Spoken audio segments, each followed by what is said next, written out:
उसको हम कत्ल कर देंगे, आपके बच्चों को अगवा कर लेंगे, आप बीवी बच्चों से जाएंगे, हम बम मार देंगे आपको। तो क्यों मार देंगे? तो आप ये नहीं पूछ। 50 लाख रुपए की डिमांड थी। कितने? 50 लाख रुपए की। तो इतने अरसे में आप लोगों ने क्या किया? अपनी सिक्योरिटी के लिए किसी से जो मदद मांगी है आपने मांगी, लेकिन अपने उससे कुछ किया? सिक्योरिटी गार्ड्स वगैरह का कुछ नहीं, हमने अपने होटल पे किसी को भी नहीं बताया। हमने ये बिल्कुल ऐसे रखी कि किसी हमारे साथ को हाथ से ही पेश नहीं हो। अच्छा, तो ये लोग जब आपसे कार छीनने आए थे तब ये इनको आप लोगों ने देखा था पहली दफा, ठीक है? तो उस वक्त इन लोगों ने क्या कपड़े पहने हुए थे? ये क्या सिक्योरिटी गार्ड्स थे? ये तो कह रहे हैं ये सलवार कमीज में थे। अच्छा, तो और यही लोग थे जो आपको ब्लैकमेल कर रहे थे और थ्रेट्स दे रहे थे। तो जब ये पकड़े गए तो आपकी गाड़ी बरामद हुई? इनसे पूछा? नहीं, अभी तक गाड़ी बरामद नहीं हुई। अच्छा, तो ये कह रहे हैं कि हमने गाड़ी चोरी करने का मकसद उन्होंने नहीं बताया कि बेचना था या अगवा करना था। 5 साल पहले एक दफ़ा मतलब पकड़ा था, मोबाइल छीनते हुए पकड़ा गया। नहीं, वो ताहिर मैंने बताया था एक बंदा पेमेंट लेके घर से निकलेगा, ये बना तो हम लोग ले लेंगे, तुम लोग साइड में खड़े रहना, कोई बंदा आगे पीछे आए, कोई दूसरी जाए तो हमें मोबाइल पे इन्फॉर्म करते रहना। मेरे को बोलता था तुम्हारे अकाउंट में डालेंगे, लेकिन मेरा स्टैंड कार्ड नहीं था। मेरे साथ मौजूद है सीनियर इन्वेस्टिगेशन ऑफिसर कुर्बान अब्बासी साहब, जो कि ब्रिगेड थाने में होते हैं। और हम लोग अक्सर ये कहते हैं कि पुलिस जो है जुर्म से पहले क्यों नहीं कदम उठा लेती, उनके पास प्रॉपर जो इन्फॉर्मेशन है वो क्यों नहीं मिलती और वो क्यों नहीं जुर्म होने से पहले ही जुर्म को रोक देती। तो ऐसा एक वाकया हुआ है और ब्रिगेड थाने ने ऐसी कार्रवाई की और ऐसे कुछ डकैतों को पकड़ लिया है जो कि इरादा रखते थे डकैती करने का, छीना झपटी करने का, लेकिन उससे पहले ही इन लोगों ने उनकी जो कार्रवाई थी वो नाकाम कर दी और उनको गिरफ्तार कर लिया। तो अभी मैं उन लोगों से भी बात करूंगी और इनसे भी केस डिटेल लूंगी कि क्या सिलसिला रहा है।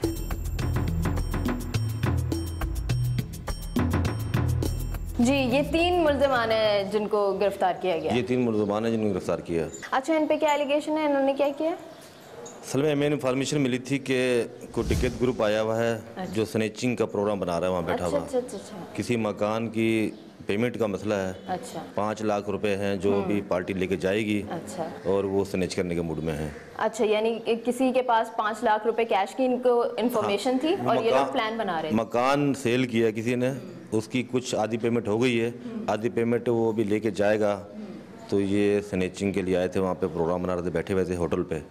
ये हमारे इलाके में है, अली रज़ा इमाम बारगाह के बराबर में एक छपरा होटल है, वहाँ बैठे थे। तो ये आपको खबर मिली है ये या जी, हमारी जो इन्फॉर्मेशन टीम है वहाँ इतला मिली कि वहाँ पर इस वक्त मौजूद हैं। अच्छा। उस इतला पर हम वहाँ पहुँचे और तीनों को गिरफ्तार किया। अच्छा, आपका नाम क्या है? आसिफ। अच्छा, आपका नाम? फ़हीम। और आपका? ताहिर। अच्छा, आप तीनों हैं। ये कह रहे हैं जो इन्वेस्टिगेशन ऑफिसर है उनके कहने के मुताबिक आप लोग प्लान कर रहे थे और आप लोगों को कार्रवाई करने से पहले ही पुलिस ने पकड़ लिया। तो मुझे बताएं, आप लोग क्या कार्रवाई करने वाले थे? आप लोगों का प्लान क्या था? मैडम, मैं तो बेरोज़गार था, 2 महीने से 2.5 महीने से काम नहीं था, इससे जॉब छुट्टी थी। तो ताहिर भाई को बुलाया था जॉब के लिए, तो इन्होंने बुलाया मुझे कि नौकरी के लिए ये है वो। और वहाँ जब पहुँचे तो वहाँ जाके उन्होंने बोला भाई इस तरह से बंदा आएगा, ये वो 5 लाख रुपए लेकर कैश, और हम लोग उससे लेंगे। अच्छा, यानी ये ताहिर भाई ने आपको बताया। ताहिर भाई आपके क्या लगते हैं? ये दोस्त हैं। दोस्त हैं? आप इनके दोस्त हैं? जी। तो आपको किस तरह से इन्फॉर्मेशन मिली थी कि इस तरह से 5 लाख रुपए इस मकान के होंगे और आपके जानने वाले थे वो लोग? नहीं, फ़हीम के पास कोई इन्फॉर्मेशन आई थी। आपके पास आई थी इन्फॉर्मेशन? मैडम, वो मुझे किसी लड़के ने बताया था, तो इस तरह मुझे जो है। लड़के ने आपको क्यों बताया? आप लोग इस तरह की कार्रवाइयाँ करते रहे थे, डकैतियाँ? नहीं मैडम, कभी की नहीं है, बस ये पहली बार इस तरह हो गया इत्तेफाकन। नौकरी के चक्कर में भी थे और इस तरह हो गया इत्तेफाकन। तो नौकरी नहीं मिली तो आपने सोचा कि इजी मनी हमें मिले, कहीं से डकैती हम छीन लें पैसा। आपने पहले कोई क्राइम नहीं किया? इससे पहले क्रिमिनल रिकॉर्ड है आप लोगों का? नहीं, हाँ, 5 साल पहले एक दफ़ा पकड़ा गया था मोबाइल छीनते हुए। जी, 5 साल पहले? 5 साल पहले एक दफ़ा मतलब पकड़ा था, मोबाइल छीनते हुए पकड़ा गया। अच्छा, मोबाइल भी छीनते थे आप 5 साल पहले? और आप? नहीं मैडम, मेरा कोई नहीं। और आप कभी भी नहीं कुछ किया आपने? यानी 5 साल पहले आप मोबाइल छीनते हुए पकड़े गए। तो जिस दोस्त का आप बता रहे थे कि उसने आपको बताया कि पैसे इस तरह से कैश होंगे? मैडम, मुझे पैसों का नहीं बताया, मुझे बोला इधर आना है। कुछ बंदे, उनकी इन्फॉर्मेशन है इस तरह। हैदर नाम का बंदा था, उसने मुझे बोला था कि भाई इन्फॉर्मेशन के लिए, मैं ख़ुद भी पुलिस के लिए काम करता रहा हूँ, तो मुझे बोला कि भाई लड़कों के पास ला, तो मैं मिसअंडरस्टैंडिंग में बीच में आ गया। तो मिसअंडरस्टैंडिंग में बीच में आ गए? समझ नहीं आ रही मुझे कहानी, कंफ्यूजिंग सी है कि तुम लोगों को किसी ने भेजा कि वहाँ बैठ जाओ। मैडम ये अलग आए, मैं इनसे अलग आया हूँ, मैं अपनी उसके लिए इतला के लिए आया था, मैं इनसे अलग आया हूँ, मैं इनके साथ नहीं आया। आप इनके साथ होटल पे नहीं बैठे हुए थे? जहाँ पे अलग अलग आगे एक जगह पे स्पॉट पे इकट्ठे प्लानिंग हुई कि भाई अभी वो पेमेंट 5 लाख रुपए की जो है मकान के सेल के निकलेंगे, हम वो लेंगे, यही बात है। तो आपने क्या प्लान किया था कि घर से कोई निकलेगा बैग में पैसे लेके तो आप लोग उससे छीन लेंगे या घर के अंदर घुसेंगे? नहीं, वो ताहिर मैंने बताया था एक बंदा पेमेंट लेके घर से निकलेगा, ये वो ना, तो हम लोग ले लेंगे, तुम लोग साइड में खड़े रहना, कोई बंदा आगे पीछे आए, कोई पुलिस आए तो हमें मोबाइल पे इन्फॉर्म करते रहना।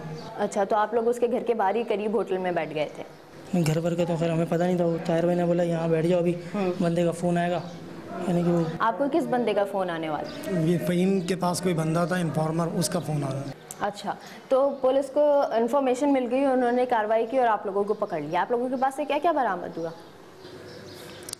कुछ नहीं, मोबाइल था मेरे पास। बस? जी। वेपन? वेपन तो नहीं था मेरे पास। नहीं था? वेपन था इनके पास? जी 2 वेपन थे इनके पास, 2 पिस्टल थे, 1 खंजर था इनके पास। पिस्टल और खंजर, किसके पास खंजर था और किसके पास पिस्टल? मैडम मेरे पास भी कुछ नहीं था। और आपके पास? मोबाइल था बस मेरे पास। और आपके पास क्या था? आपके पास 2 गन्स होंगी और 1 खंजर होगा। मैडम मेरे पास भी मोबाइल ही था।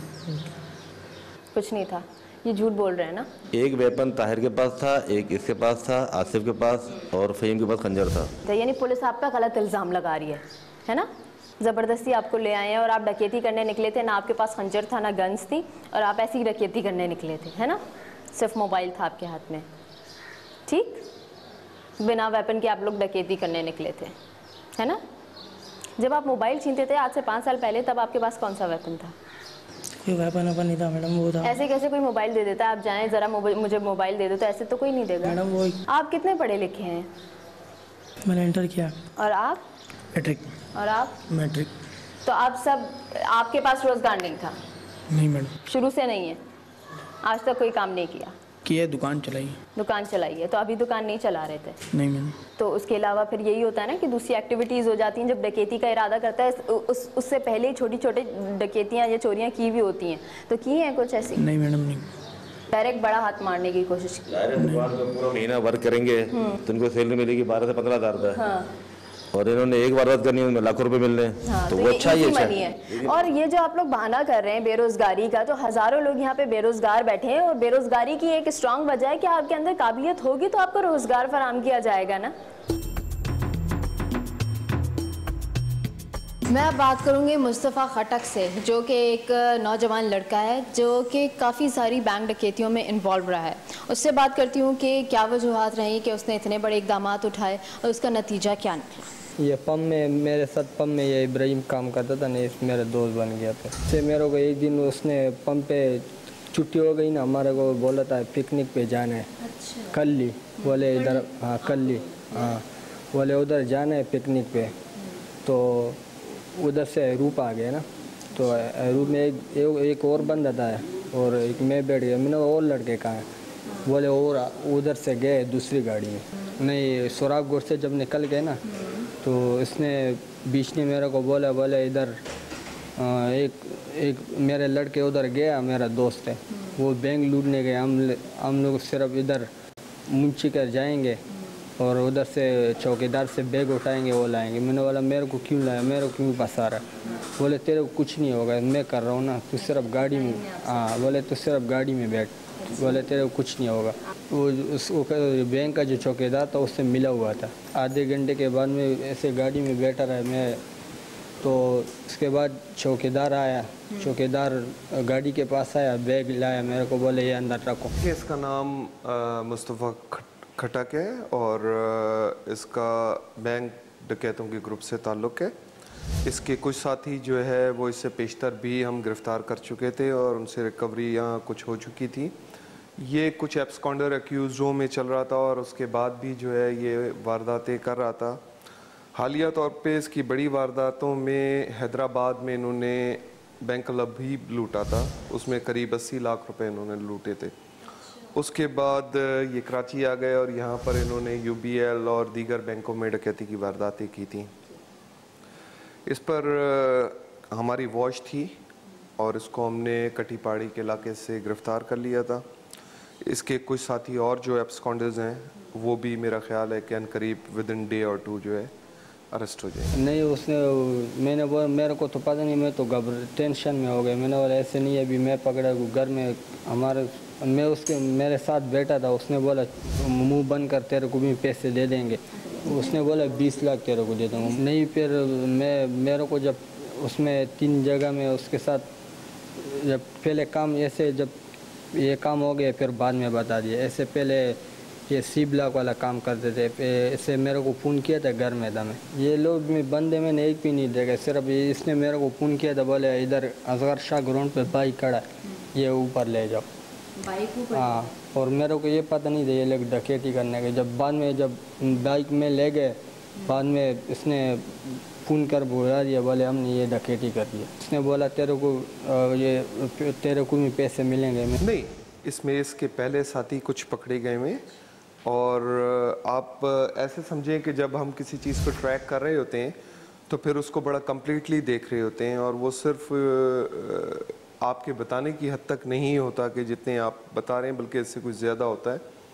तो इसे भी उस हर जगह हर लेवल पे चेक किया जा रहा था जहां मुमकिन था, और बुलाकर इसे हमने पकड़ लिया। जी हाँ, ये बैंक्स की रैकी करते हैं, वहाँ गार्ड्स की पोजीशन को देखते हैं कि गार्ड्स कितने हैं कितने नहीं हैं, किस तरह से खड़े होते हैं, उसके बाद उस पर अटैम्प्ट करते हैं डेफिनेटली। लेकिन जाना तो सिर्फ इतना होता है कि बैंक को वॉच करना है, उसको देखना है, वहाँ सिक्योरिटी देखनी है, वहाँ से पुलिस की अवेलेबिलिटी देखनी है कि कितनी दूर है, कितनी देर में आएगी, उसके बाद इन्होंने अटैम्प्ट कर देनी। वो उसका इब्राहिम ने बोला ये मेरा बाइक के अकाउंट में अमजद की। ये तीसरी दफ़ा मैं उसमें ये बाइक पे आया, इधर मेरे को पख्तूनाबाद ले गए। इधर कटी पहाड़ी के सामने एक पंप है, जमशेद पंप। बोले तुम इधर बैठो, मैं आ रहा हूँ। तो मैंने बोला मेरे क्यों बैठा रहे इधर? मैंने बोला बस सही है, मैंने बोला जल्दी आओ बस। वो बाइक लेके चला गया। तो 1 घंटे के बाद आया, मेरे को फिर उधर से फिर उठा लिया।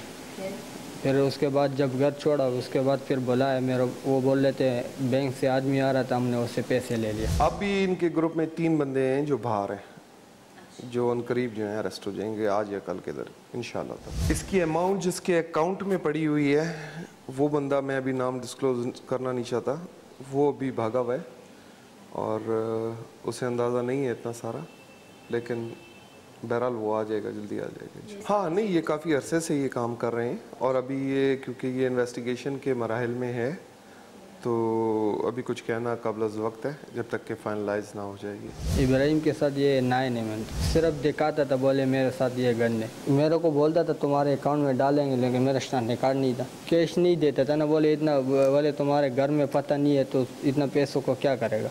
इसके पास से तो पिस्टल बरामद हुई है, और क्योंकि इनको बहुत ज़्यादा ह्यूज वेपन की ज़रूरत नहीं होती बैंक के लिए, हर एक का अपना वेपन होता है। He is actually from tribal area, और वहाँ का रहने वाला है, और वहाँ से माइग्रेट करके कराची रह रहा है। उसके बाद फिर दूसरा उसका जो पार्टनर था वो पकड़ा गया था, कमरान नाम था। अच्छा, उसका पकड़ा गया, उसका जो अकाउंट का पैसा था ना, वो भी इब्राहिम बोला था, बोले बलूचिस्तान का सदर को मारा था।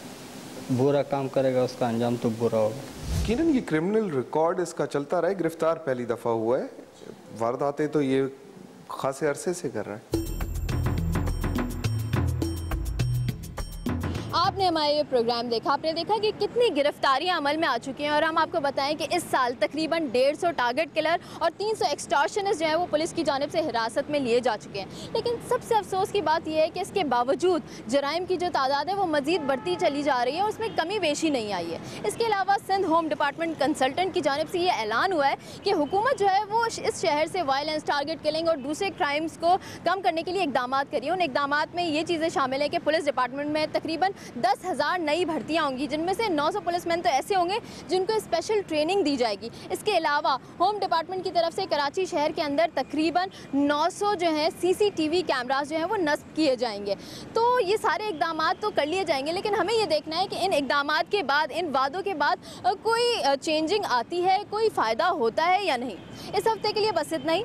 आपको हमारा प्रोग्राम कैसा लगा आप हमें बता सकते हैं हमारे फेसबुक पेज पे, जिसका नाम है अवाम की आवाज़। इसके अलावा आप हमें ईमेल भी कर सकते हैं। हमारा ईमेलिंग एड्रेस है aka@sama.tv।